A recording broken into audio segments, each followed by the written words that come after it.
Hello, we are Samad, Zad, Zach, and Mackenzie, and we will be presenting Chapter 5 for Financial Accounting, Cash Flow, Profitability, and Cash Flow Statement.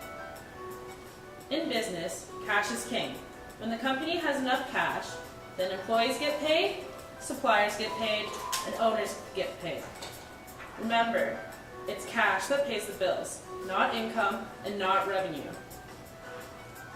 Focusing just on earnings can give a misleading picture of how an entity is performing. The cash cycle. Being in the business costs money. An entity has to spend money to collect money, so the business revolves around cash, and cash revolves in a cash cycle.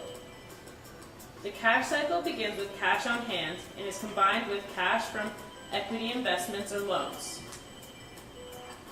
These are then used to purchase resources such as inventory, labor, marketing, utilities, rent, advertising, etc. This is followed by the sales of goods and services to customers. This then results in the collection of cash from customers. Now you can use cash to buy capital assets, retire debt, or pay dividends. The remaining becomes cash on hand. Here are some important definitions that we need to look at. Cash lag is the delay between the expenditure of cash and the receipt of cash.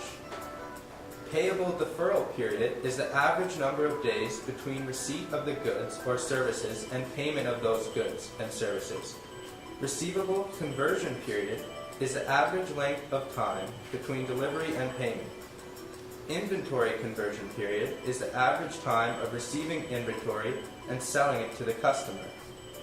Inventory self-financing period is the average number of days between when inventory is paid and the date it's paid for by the customer. Cash flow statement. Now let's look at the cash flow statement. The income statement reports economic cash flows, but the cash flow determines liquidity. Cash flow statements include cash from operations, investing activities, and financing activities. Cash from operations. Cash from operations include cash inflows and cash outflows. Some cash inflows are amounts received from the customers, tax refund, interest received, and dividend received. Cash outflows are payments for inventory, payments to other suppliers, payments to employees, tax paid, and interest paid. Investing cash flows.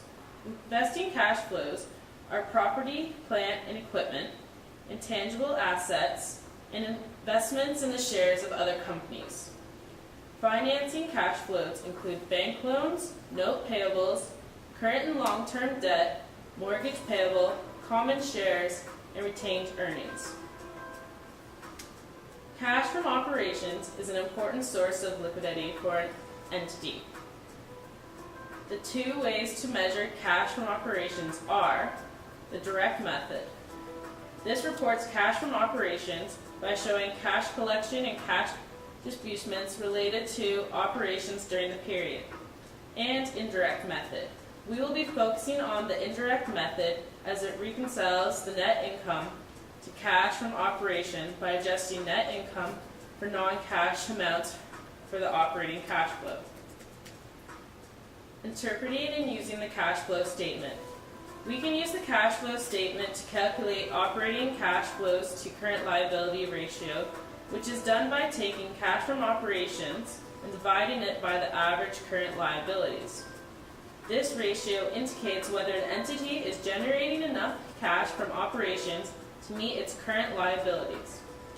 Less than 1 indicates that CFOs isn't adequate to meet current liabilities. Impact of manager's decision on cash flow information.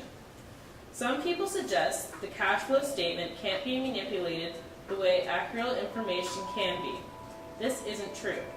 Managers can influence the timing and amount of cash flows.